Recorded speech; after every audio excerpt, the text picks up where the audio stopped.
নমস্কার, জয় মাতারা, জয় গুরু বামদেব। আমি জ্যোতিষ গুরু দ্রোণাচার্য। আজকের অনুষ্ঠানে সবাইকে জানাই অনেক অনেক স্বাগত। পৃথিবীর যে প্রান্ত থেকে এই অনুষ্ঠান দেখো না কেন, আশা করি মা তারা, বাবা গুরু বামদেবের আশীর্বাদে প্রত্যেকে ভালো আছো, সুখে আছো, শান্তিতে আছো। দর্শক বন্ধু, তার কারণ হচ্ছে ভালো থাকার, সুখে থাকার, আনন্দে থাকার আরেক নাম হচ্ছে জ্যোতিষ গুরু দ্রোণাচার্যের অনুষ্ঠান। দর্শক বন্ধু, আমি আমার প্রত্যেকটা ভিডিওতে বলে থাকি বেদ, বেদান্ত, গীতা, পুরাণ, উপনিষদ, চণ্ডীর মতো বিভিন্ন বড় বড় ধর্মগ্রন্থ থেকে রিসার্চ করা, গবেষণা করা তন্ত্র মন্ত্র, টোটকা, প্রয়োগ পদ্ধতি, কৌশল আমি তোমাদের হাতে তুলে দিই। আর কি বলি, তোমাদের বেঁচে থাকার রহস্যটা আমি তুলে দিই। দর্শক বন্ধু, আজকের সাবজেক্ট হচ্ছে মোহিনী একাদশী। এই মোহিনী একাদশীর দিন আমরা এমন কিছু রিচুয়ালস আছে, এমন কিছু টোটকা আছে, প্রয়োগ পদ্ধতি আছে, যেগুলো করলে আমরা আমাদের নিজেদেরকে এবং তার সাথে সাথে আমরা যে বাড়িটায় বসবাস করি তার যে নেগেটিভিটি, সেই নেগেটিভিটিটা দূর হয়ে যাবে, পজিটিভিটি আসবে, নিজেদের মধ্যে এনার্জি নতুনভাবে ক্রিয়েট হবে। তাই আগামী 8ই মে 2025 বৃহস্পতিবার মোহিনী একাদশীর এমন একটি মোক্ষম উপায় করবে যার ফলে তোমার যে কোনো মনস্কামনা অবশ্যই পূর্ণ হবেই হবে। চলো জেনে নেওয়া যাক পুরোপুরি বিশ্লেষণ।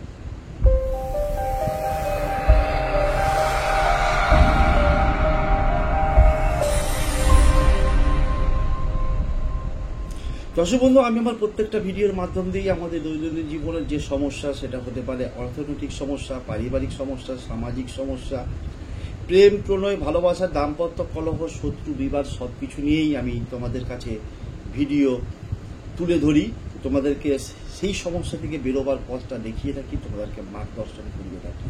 তেমনি আজকের সাবজেক্ট হচ্ছে মোহিনী একাদশী। বৈশাখ মাসের শুক্লপক্ষের একাদশী তিথিকে আমরা মোহিনী একাদশী বলে থাকি।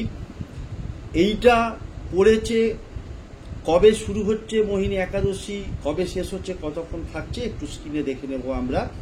7ই মে 2025 বুধবার দিবা 12টা 46 থেকে এই মোহিনী একাদশী শুরু হচ্ছে। 8ই মে বৃহস্পতিবার 2025 দিবা 1টা 53 পর্যন্ত এই মোহিনী একাদশী তিথি থাকছে। সুতরাং আমরা 8ই মে বৃহস্পতিবার এই মোহিনী একাদশীর ব্রত পালন করব, বা ওই দিন অবশ্যই ভগবান বিষ্ণুর পূজা করা হয়, আরাধনা করা হয়, সেটা আমরা করব। এবং তার পরের দিন অর্থাৎ 9ই মে শুক্রবার দিনকে পালনের সময়টা হচ্ছে সকাল অর্থাৎ ভোর 5টা 34 থেকে 10টা 3 পর্যন্ত।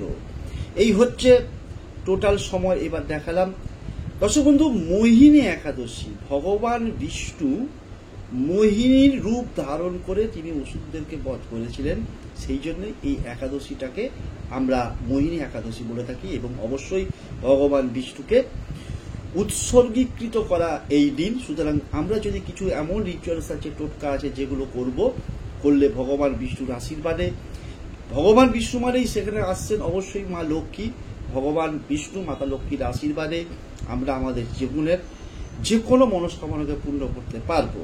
তো দর্শক বন্ধু, এই যে বললাম যে মোহিনী একাদশী যারা ব্রত পালন করতে পারবে তারা তো ভীষণই ভালো। তারপর দিনকে পালন কখন করবে, অর্থাৎ ব্রত কখন ভঙ্গ করবে, যেটা আমি বলেও দিলাম। যারা হয়তো কিছু কিছু ক্ষেত্রে কিছু ওষুধপত্র বা মেডিসিন নেয়, সেক্ষেত্রে হয়তো ব্রতটা পালন করতে পারে না, বা অনেকে ফল খেয়েও এই ব্রতটা পালন করে থাকে, বা হয়তো একবেলা হবিষ্যান্ন করে আরেক বেলা ফল খেয়ে তারা এইভাবে ব্রত পালন করে থাকে। যেভাবে সম্ভব শরীর পারমিট করে সেইভাবেই করবে।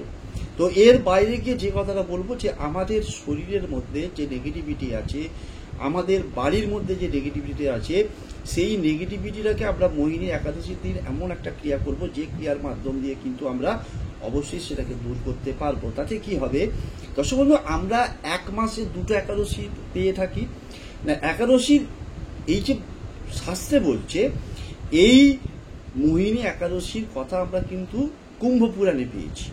সুতরাং বলছে যে একাদশীর ব্রত পালন করলে শরীরের মধ্যে এনার্জি তৈরি হয়, এনার্জেটিক হয়ে উঠি আমরা।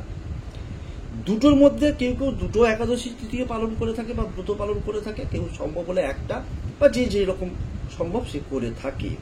তো এই রকমভাবে নিজেদেরকে এনার্জাইজড করার জন্য আমরা কি করব, এবং সমস্ত হতে পারে যে হয়তো আমার এবং আমার পরিবারের উপর, আমার বাড়ির উপরে কারোর কুনজর আছে, কোনো কিছু ক্ষতিগ্রস্ত করে রেখেছে।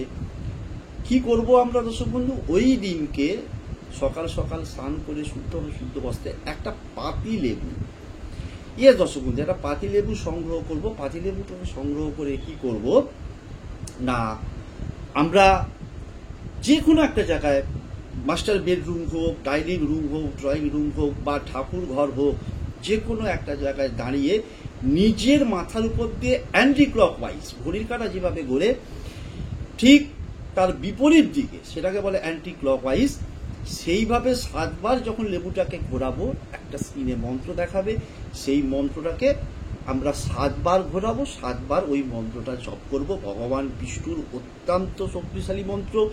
এই মন্ত্র জপ করলে শরীরের মধ্যে, মনের মধ্যে, অন্তরের মধ্যে, হৃদয়ের মধ্যে, ছাড়া বাস্তুর মধ্যেও যদি কোনো নেগেটিভ শক্তি থেকে থাকে সেটা কিন্তু, এবং যারা মেন্টালি ডিপ্রেশনে চলে যায়, লোনলিনেস ফিল করে, যাদের মধ্যে একাগ্রতাটা নষ্ট হয়ে যায়, সাংঘাতিকভাবে সেই জিনিসগুলো কিন্তু তারা ফিরে পায়।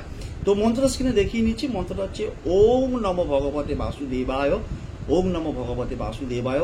এইটা বলতে বলতে পাতি লেবুটাকে অ্যান্টি ক্লকওয়াইজ নিজের মাথার উপর দিয়ে ঘোরাবো। ঘুরিয়ে কি করব না, যে কোনো ছুরির সাহায্যে সেই পাতি লেবুটাকে 4টে টুকরো করব। ওই 4টে পাতি লেবুর টুকরোকে কি করব, আইদার মাস্টার বেডরুম বা কোনো বেডরুম, কোনো ডাইনিং রুম বা কিচেন অথবা ড্রয়িং রুম, লিভিং রুম, যে কোনো রুমের 4টে যে কোণ, পূর্ব, পশ্চিম, উত্তর, দক্ষিণ, অর্থাৎ 4টে কোণ বললে ভুল হয়, 4টে যে দিক, পূর্ব, পশ্চিম, উত্তর, দক্ষিণ, এই 4টে দিকের যে দেয়ালের ঠিক কোণ যেটা হয় আর কি, ওই কোণে রেখে দেবে 4টে পাতি লেবুকে। এবং সেটাকে 9ই মে ঘুম থেকে উঠেই কাজ হবে কি, ওই 4টে পাতি লেবুকে তুলে নিয়ে গিয়ে কোনো ডাস্টবিন বা ময়লা কোনো নোংরা জায়গায় ফেলে দিয়ে চলে আসবে। এরপর যে 2 নম্বর রেমেডিটা দেবো, অত্যন্ত দুর্দান্ত চমৎপ্রদ একটা রেমেডি তোমাদের হাতে তুলে দিচ্ছি। এটা হচ্ছে যে কোনো উইশ ফুলফিলমেন্ট ক্ষেত্রে একদম 100 নয় 101% কার্যকারী টোটকা। কি করতে হবে দর্শক বন্ধু না, ওই দিনকে 8ই মে মোহিনী একাদশীর দিনকে তোমরা কি করবে, এটা যে কোনো সময়ই তোমরা করতে পারবে।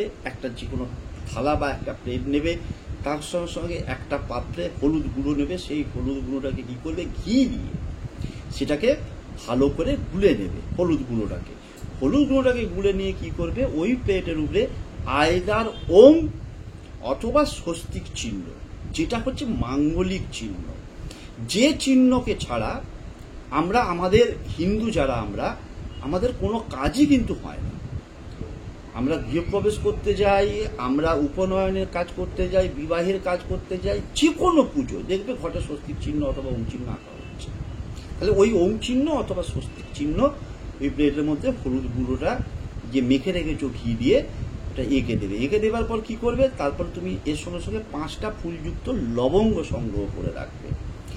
5টা ফুলযুক্ত লবঙ্গ যে সংগ্রহ করে রাখলে স্ক্রিনে দেখাচ্ছে, ওই থালার মধ্যে 4দিকে 4টে, আর যেখানটায় মধ্যিখানে ওম বা স্বস্তিক চিহ্ন আঁকছো তার উপরে একটা ফুলযুক্ত লবঙ্গ রেখে দাও। তার পাশে অবশ্যই একটা মাটির প্রদীপ, বাড়িতে যদি তোমার প্রদীপ থেকে থাকে তাতেও করতে পারো। ঘি দিয়ে দেবে, ঘিয়ের প্রদীপ জ্বালিয়ে দেবে। এবার তুমি কি করবে, পূর্ব দিকে অথবা উত্তর দিকে মুখ করে আসন বিছিয়ে বসবে। তোমার সামনে ওই থালাটা থাকলো, প্রদীপটাও থাকলো। তুমি কি করবে, তোমাকে পরপর 2টো মন্ত্র স্ক্রিনে দেখাবো, যে 2টো মন্ত্র তোমাকে জপ করতে হবে। দর্শক বন্ধু, একাদশী মানে হচ্ছে ভগবান বিষ্ণুর দিন, আর ভগবান বিষ্ণুর একটা রূপ হচ্ছে শ্রীকৃষ্ণ। সুতরাং আমরা যদি ভগবান বিষ্ণু, মা লক্ষ্মী, তার সাথে সাথে শ্রীকৃষ্ণ এবং রাধাকে সন্তুষ্ট করতে পারি, তার থেকে আর কিচ্ছু পাওয়ার নেই। এটা কলিযুগ। কলিযুগে হরির নামটাই হচ্ছে সব কিছু। হরি মানেই হচ্ছে ভগবান বিষ্ণু, তার একটা রূপ বা অবতার আমরা বলতে পারি অবশ্যই ভগবান শ্রীকৃষ্ণ। সুতরাং ওই মন্ত্রটা 28 বার। প্রথমে কি বলবে, ওম ক্লিং কৃষ্ণায় নমঃ, ওম ক্লিং কৃষ্ণায় নমঃ, ওম ক্লিং কৃষ্ণায় নমঃ। এই মন্ত্রটা 28 বার বলবে। তারপরে বলবে ওম নমো ভগবতে বাসুদেবায়, ওম নমো ভগবতে বাসুদেবায়, ওম নমো ভগবতে বাসুদেবায়।